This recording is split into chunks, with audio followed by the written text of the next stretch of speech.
All right.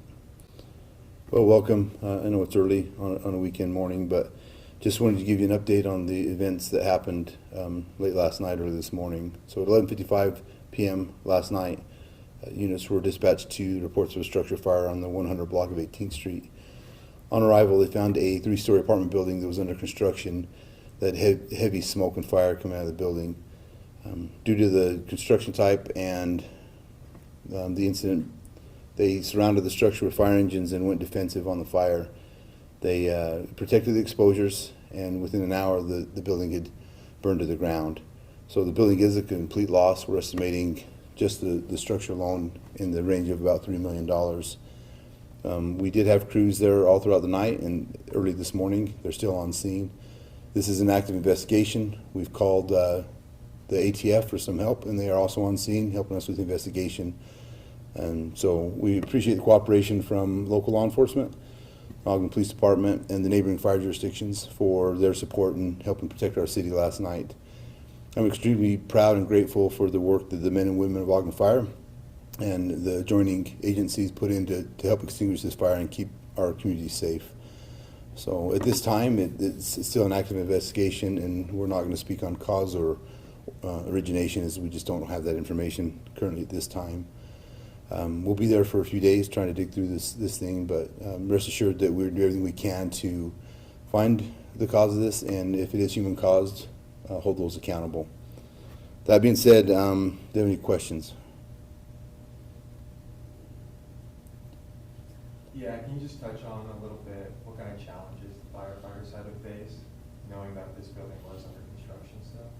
Yeah, it was in what we call like a tinder phase. It's prime to burn because there's no exterior coverings, there's no sheetrock within the structure. It was secured. There was a fence around the property, along with some cameras that were placed. And so we had just actually had a standpipe placed inside of the building earlier that day, so we could make access if it was a smaller fire. Unfortunately, there was so much fire that we couldn't make entry into the building. So it was risky. The firefighters did a fantastic job of protecting the exposures and making sure that the rest of the community stayed safe as they fought that fire. And like I said, once again, I want to commend all other agencies. The Ogden Fire did a fantastic job and worked hard, but Ogden Public Works, Ogden City Police Department, Northview Fire Department, Weber Fire District, Riverdale Fire Department, they all came to assist us on the structure and to help keep the rest of our city safe. So we appreciate everybody's help on that. And were there any injuries to the firefighters or any civilians? Nope, no injuries. We called for a rehabilitation trailer relatively early in the fire. They were able to set up in a parking lot of Walmart, and we were able to rotate fire crews through to make sure that they were hydrated and not overly exhausted. So we initiated that rehab trailer early in the incident. So no injuries. And was there any damage to any neighboring properties? That's still being assessed. There was a truck that was on the east side of the property that sustained some damage, but the fire investigators are going to do a thorough dive into all that today and tomorrow. And my last question is, what kind of steps are being taken to evaluate the damage and the exposed structure for safety going forward? Yeah, the structure is a complete loss. There is a crane on site that we've met with the owner of the crane. We're coming up with a plan to make sure that comes down safely and doesn't collapse on people. So we are asking people to avoid the area just because of those safety concerns.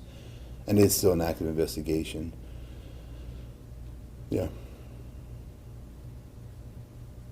And maybe is there a timeline for an update or more details about the ongoing investigation that the public can wait for? We're going to give those crews some time to work and dig into the investigation. We don't want to pester them too early, but I would anticipate by Monday we have an update. And there may be no updates, but we'll reach back out to the press and the public to let them know kind of our progress on Monday.